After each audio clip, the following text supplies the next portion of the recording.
जैसा कि आपको थंबनेल में दिख रहा होगा, हम मोस्ट आईएमपी क्वेश्चन की सीरीज चला रहे हैं। उसी में से आज हम मोस्ट आईएमपी क्वेश्चन लेके आए हैं। रेखिक समीकरण, दो चर वाले रेखिक समीकरण का क्वेश्चन है जो एग्जाम में बहुत बार आ चुका है, जो कमज़ोर बच्चों के लिए रामबाण है पास होने के लिए। तो कृपया इसे ध्यान से देखें। वो बोल रहा है दो संख्याओं का अंतर 26 है। कितना है? 26 है। एक संख्या दूसरी संख्या की 3 गुनी है, उन्हें ज्ञात कीजिए। सबसे पहले क्वेश्चन उठता है कितनी संख्या है? 2। तो हमें मानना पड़ेगा कि दो संख्याएं कौन सी है? x और y। तो मैं यहाँ हल करके लिखूंगा, माना कि पहली संख्या कितनी है? x है। कितनी है? x है। तथा दूसरी संख्या y है। अब इस तरह के क्वेश्चन में जो प्रश्न बोले ऐसा हमको करना है। तो हमने लिखा पहली संख्या x है, दूसरी संख्या y है। अब प्रश्नानुसार, प्रश्न क्या बोल रहा है उसके अनुसार हम चलेंगे। तो यहाँ लिख दिया प्रश्नानुसार। अब प्रश्नानुसार बोला दो संख्याओं का अंतर, यह वर्ड बहुत इंपॉर्टेंट है। अंतर आए तो आपको माइनस करना है, योग आए तो आपको प्लस करना है। तो दो संख्याएं कौन सी थी? x और y। उन दोनों का अंतर कितना है? अंतर के लिए मैंने माइनस कर दिया, कितना है? 26। तो ये बन गई आपकी समीकरण 1। क्या बन गई? समीकरण 1। दो संख्याओं का अंतर कितना हो गया? 26। ये समीकरण 1। अब मैं अगली कंडीशन में आता हूँ। ये फर्स्ट कंडीशन थी। जब अगली कंडीशन में आता हूँ, द्वितीय स्थिति में, तो बोल रहा है एक संख्या दूसरी संख्या की 3 गुनी है। एक संख्या वो कौन सी? x। दूसरी संख्या कौन सी? y।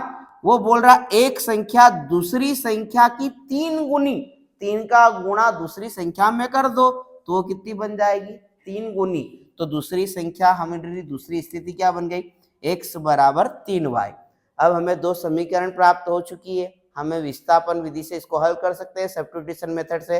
तो यहाँ पर आसानी से हम समीकरण 2 का मान किस में रख देंगे? समीकरण 1 में। तो हम यहाँ लिखेंगे कि x का मान समीकरण 1 में रखने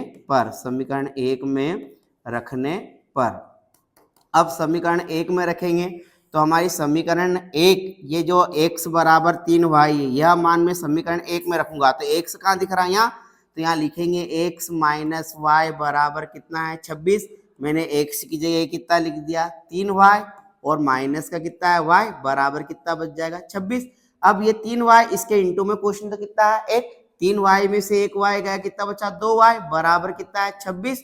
जब y का मान निकालूंगा तो 26 के बटे में कौन चला जाएगा? 2, क्योंकि गुणे में 26 को 2 से काट दूंगा तो हमारे पास बचेगा कितना? y बराबर 13। जैसे ही मेरे पास y का मान आया 13, यह y का मान मैं चाहूँ तो समीकरण 1 में रख दूं या चाहूँ तो समीकरण 2 में रख दूं।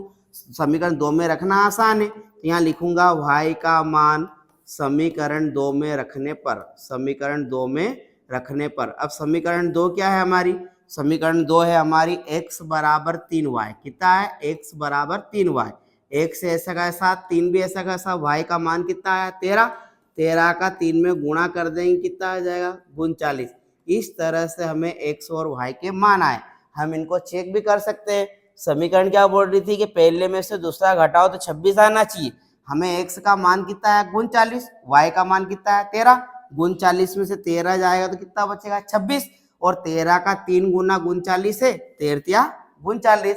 इस प्रकार से हमने क्वेश्चन को चेक भी कर लिया।